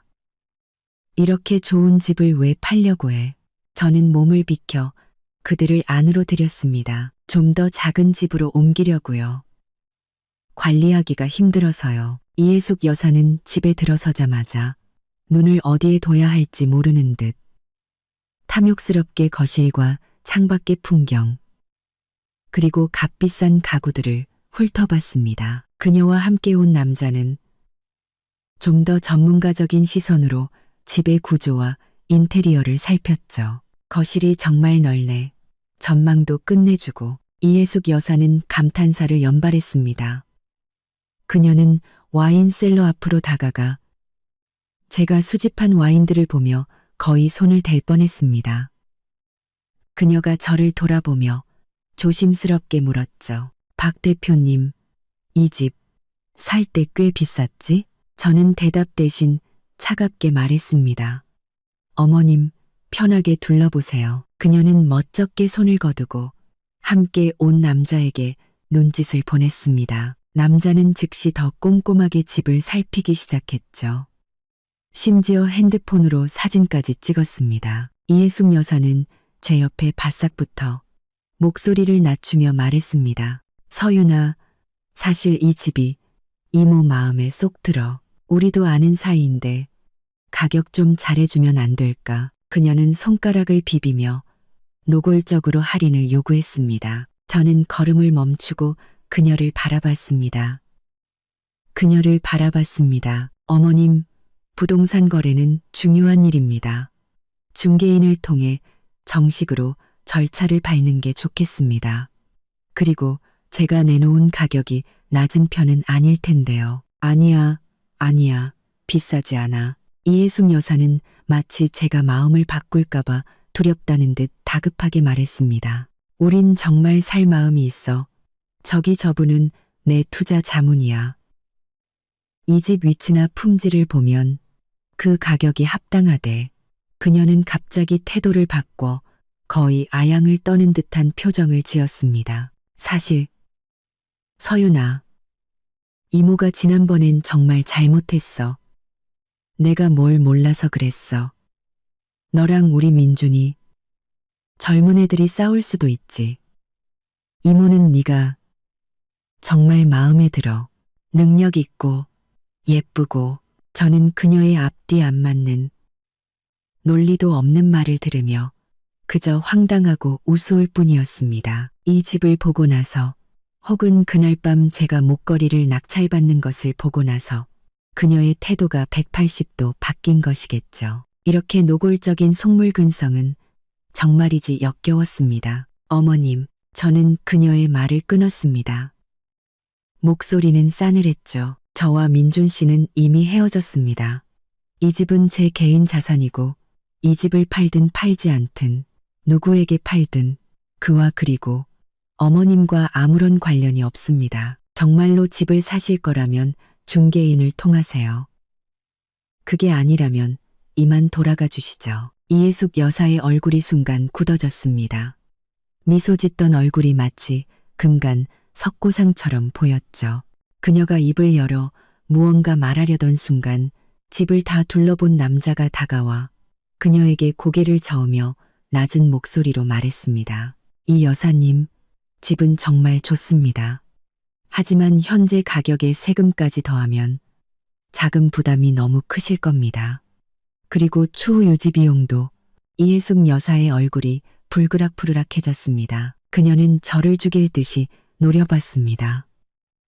그 눈빛에는 분노와 질투, 그리고 자신의 망상이 깨진 것에 대한 창피함이 뒤섞여 있었죠. 그녀는 결국 아무 말도 하지 못하고 그 남자의 팔을 잡아 끌며 거의 도망치듯 제 아파트를 빠져나갔습니다. 황하고 문이 닫히고 저는 통유리 창가로 다가가 아래를 내려다봤습니다. 황급히 사라지는 이해숙 여사와 그 남자의 작은 뒷모습이 보였죠. 그녀는 제 집을 보고 제 재력을 확인하면 우리 관계를 다시 정의할 수 있을 거라 생각했겠죠. 정말이지 순진하고 어리석기 짝이 없었습니다. 저는 중개인에게 전화를 걸었습니다. 앞으로 이해숙 씨의 방문 요청은 무조건 거절하세요. 그리고 집값은 5% 더 올리겠습니다. 그녀가 이 집의 가치를 그렇게 높게 평가했으니 진짜 가치가 무엇인지, 그리고 그녀가 영원히 넘볼 수 없는 격차가 무엇인지를 더욱 똑똑히 깨닫게 해줘야 했습니다. 이해숙 여사의 소동은 악취를 풍기는 바람처럼 스쳐 지나갔습니다. 저는 아파트 매매를 중개인에게 모두 맡기고 더 이상 신경 쓰지 않았죠. 제 삶은 다시 바쁜 궤도로 돌아왔습니다. 새로운 프로젝트는 순조롭게 진행되었고 저는 각종 비즈니스 미팅과 접대로 눈코 뜰 새 없이 바빴습니다. 그러던 어느 날 한업계 포럼의 저녁 만찬에서 저는 강태하 씨를 만났습니다. 그는 국내 최고의 투자회사 파트너로 젊고 유능하며 업계에서 가장 주목받는 인물 중 한 명이었습니다. 이전에도 몇 번 마주친 적은 있었지만 깊은 대화를 나눈 것은 처음이었죠.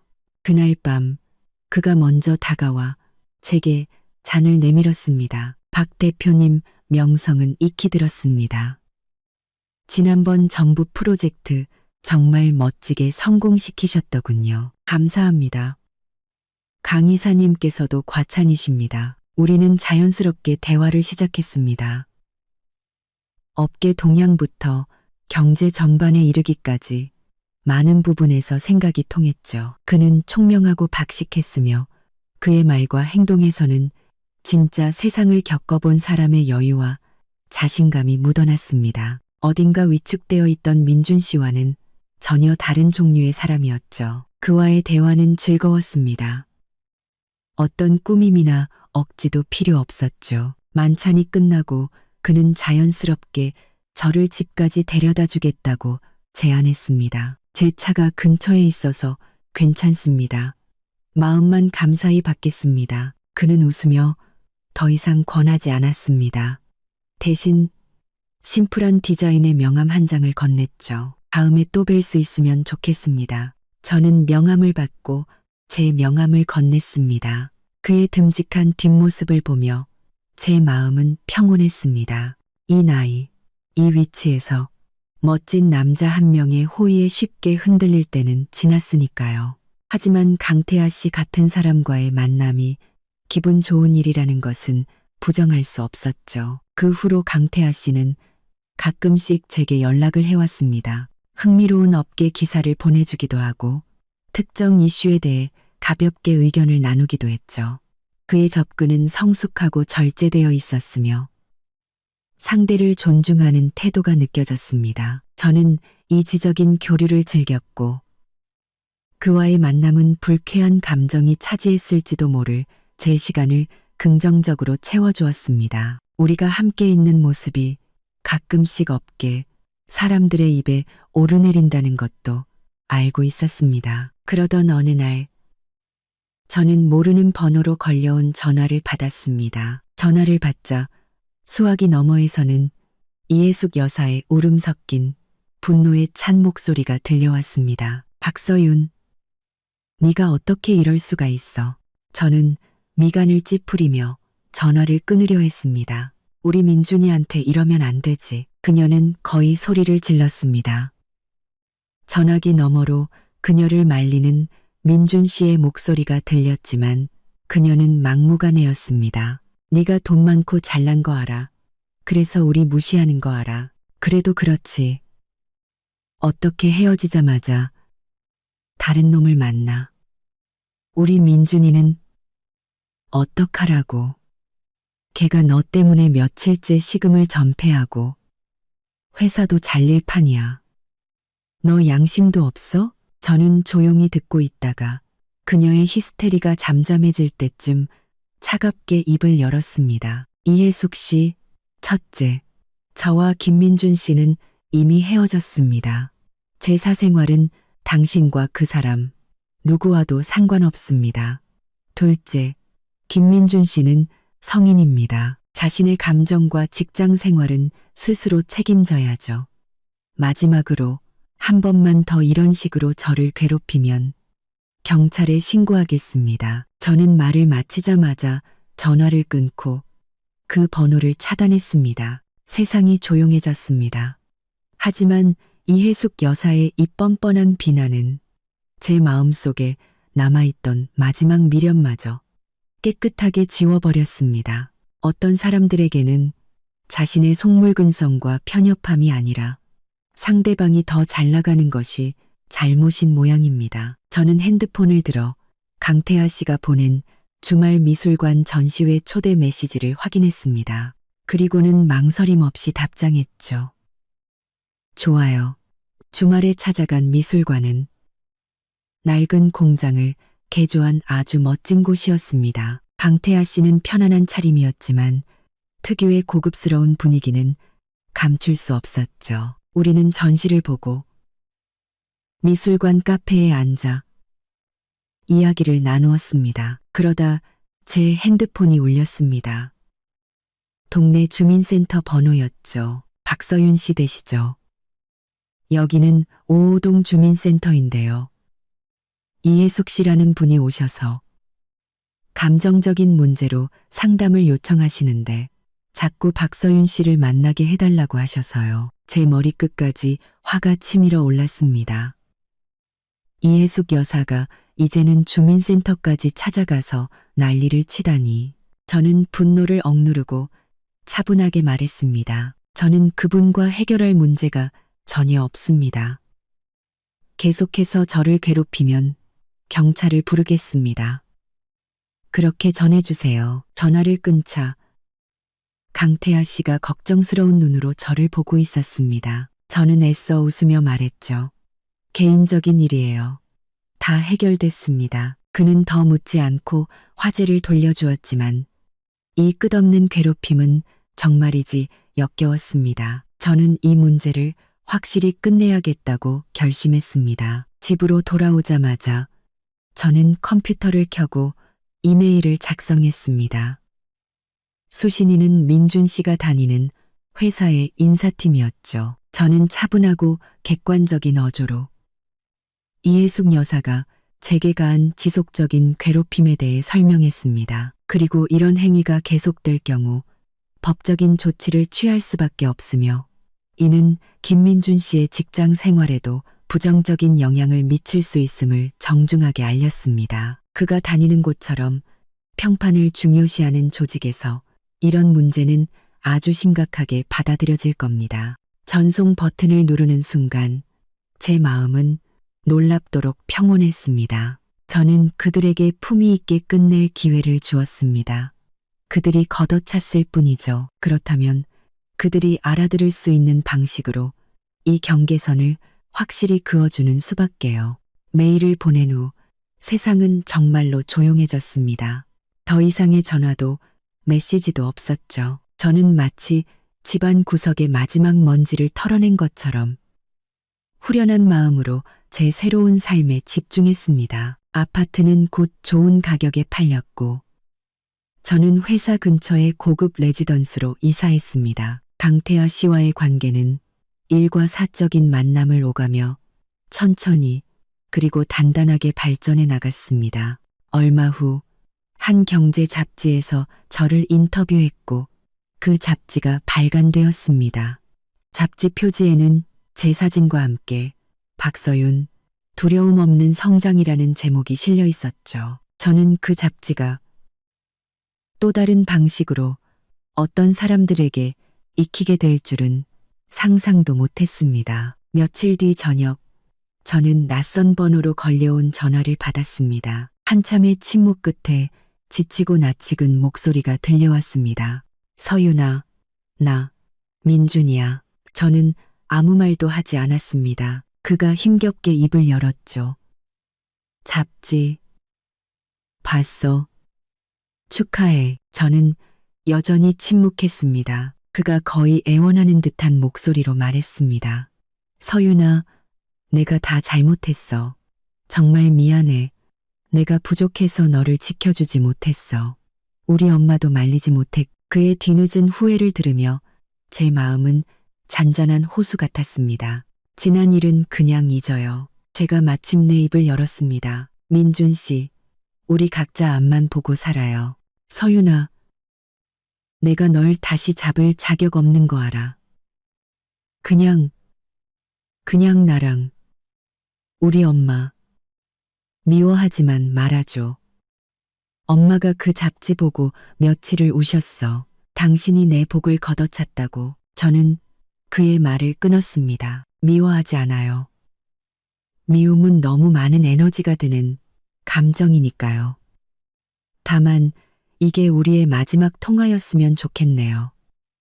앞으로 잘 지내요. 저는 그에게 더 말할 기회를 주지 않고 전화를 끊었습니다. 그리고 그 번호 역시 차단 목록에 추가했죠. 창밖을 바라보았습니다. 그의 전화는 잔잔한 호수에 던져진 작은 돌멩이처럼 아주 잠깐의 파문을 일으켰다가 이내 사라졌습니다. 그의 어머니가 울든 후회하든 이제 그게 무슨 상관일까요? 어떤 상처는 한 번 생기면 결코 사라지지 않고 어떤 관계는 한 번 끝나면 결코 되돌릴 수 없습니다. 저는 책상 위에 잡지를 들어 표지 속 흔들림 없는 눈빛의 여자를 바라보았습니다. 저것이 바로 진짜 박서윤입니다. 남을 떠보기 위해 자신을 위장하고 속물적인 시선에 상처받던 과거의 박서윤은 이미 그 스카이라운지에서 죽었습니다. 그리고 지금의 저는 그 어느 때보다 좋습니다. 민준 씨의 후회 가득한 전화는 제 삶에 아무런 흔적도 남기지 못했습니다. 저는 강태하 씨와 함께하는 신재생 에너지 프로젝트에 모든 열정을 쏟았죠. 우리의 협력은 성공적이었고 첫 번째 시범 사업 착공식은 지역 뉴스에도 보도되었습니다. 성공을 축하하는 파티에서 강태하 씨는 제게 잔을 내밀며 말했습니다. 박 대표님과 함께해서 즐거웠습니다. 이것이 시작이기를 바랍니다. 그의 눈빛에는 분명한 호감이 담겨 있었죠. 그날 밤 저는 변호사로부터 한 통의 전화를 받았습니다. 김민준 씨의 법률 대리인이라고 자신을 소개한 그는 제가 이전에 반환했던 물품들에 대한 확인을 요청했습니다. 그 돈 봉투와 식사 비용이었죠. 민준 씨는 가장 공식적이고 단호한 방식으로 우리 사이에 마지막 연결고리를 끊어내려 하는 듯 했습니다. 어쩌면 그것이 그가 그리고 그의 어머니가 이 불균형한 관계 속에서 지킬 수 있는 마지막 자존심이었을지도 모릅니다. 네, 제 이메일 주소는 전화를 끊자마자 메일이 도착했습니다. 첨부 파일에는 이체 확인증과 이해숙 여사가 수취인으로 되어 있는 택배 영수증 사진이 들어 있었죠. 차가운 서류들이 우리 관계의 종결을 공식적으로 알리고 있었습니다. 그래, 이게 좋아. 깔끔하고 명확하고 저는 더 이상 답장할 필요성을 느끼지 못했습니다. 바로 그때 또 다른 전화가 걸려왔습니다. 박 대표님, 아파트 잔금 모두 입금 완료되었습니다. 부동산 중개인의 들뜬 목소리였죠. 과거가 담겨있던 그 집도 이제 완전히 과거의 것이 되었습니다. 모든 것이 새롭고 더 넓은 방향으로 나아가고 있었습니다. 저는 잠시 망설이다가 강태하 씨의 번호를 눌렀습니다. 전화는 바로 연결되었죠. 박 대표님, 아직 안 주무셨네요. 네, 방금 일이 좀 끝나서요. 강 이사님, 지난번에 말씀하셨던 그 실리콘밸리 스타트업 자료를 검토해 봤는데 몇 가지 논의하고 싶은 부분이 있어서요. 다음 주에 시간 괜찮으신가요? 물론입니다. 월요일 오후에 뵙죠. 장소는 제가 정하겠습니다. 네, 연락 기다리겠습니다. 전화를 끊고 저는 남은 샴페인을 한 번에 들이켰습니다. 기분 좋은 취기가 온몸에 퍼졌지만 머리는 그 어느 때보다 맑았습니다. 저는 알았습니다.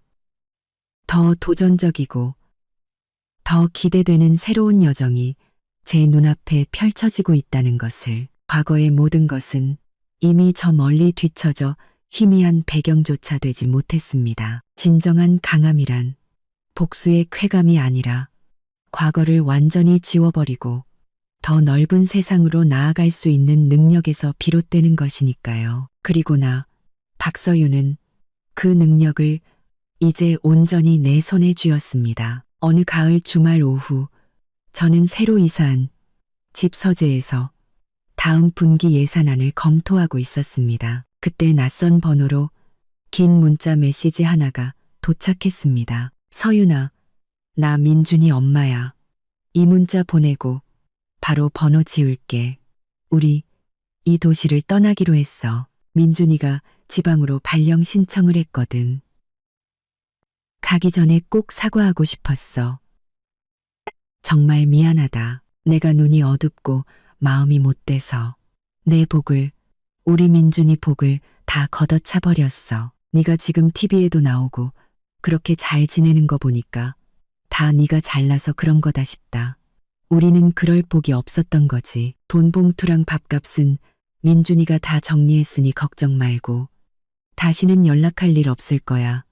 강 이사님이랑 행복하게 잘 살아. 저는 핸드폰을 든 채 창밖에 수많은 차들과 개미처럼 작은 사람들을 내려다봤습니다. 문자 속 모든 단어에서 그녀 특유의 계산적인 진심이 느껴졌습니다. 그녀의 사과는 진정한 반성이라기보다는 더 잘나가는 저와 초라해진 아들의 현실을 마주한 뒤늦은 후회에 가까웠죠. 제 마음에는 아무런 파동도 동정심도 일지 않았습니다. 마치 나와 상관없는 사회면 기사를 읽는 것처럼 무감각했습니다. 저는 메시지를 삭제하고 그 번호를 차단했습니다. 해질녘의 햇살이 도시를 황금빛으로 물들이고 있었습니다. 저는 차키를 들고 강태아 씨와의 저녁 약속 장소로 향했습니다. 거울에 비친 제 모습은 수많은 일을 겪어낸 후의 평온함과 단단함으로 가득 차 있었죠. 문득 아주 오래전 남자친구의 가족을 떠보기 위해 일부러 싸구려 옷을 입고 갔던 제 모습이 떠올랐습니다. 그때의 불안함, 서러움, 그리고 그 어리석었던 계산들, 이제와 생각하니 마치 전생의 일처럼 아득하게 느껴졌습니다. 속물근성은 누구에게나 있을 수 있습니다. 하지만 진짜 강한 사람은 자신의 가치를 타인의 잣대 위에 올려놓지 않습니다. 저는 더 이상 누구도 시험할 필요가 없고 누구에게도 증명할 필요가 없습니다. 제 세상은 이제부터 망망대해처럼 넓고 자유로울 테니까요. 오늘의 이야기는 여기까지입니다. 여러분의 생각은 어떠신가요? 댓글로 여러분의 의견을 남겨주세요. 이야기꾼 채널이 마음에 드셨다면 구독과 좋아요, 그리고 공유를 부탁드립니다. 더 재미있는 이야기로 다시 찾아뵙겠습니다.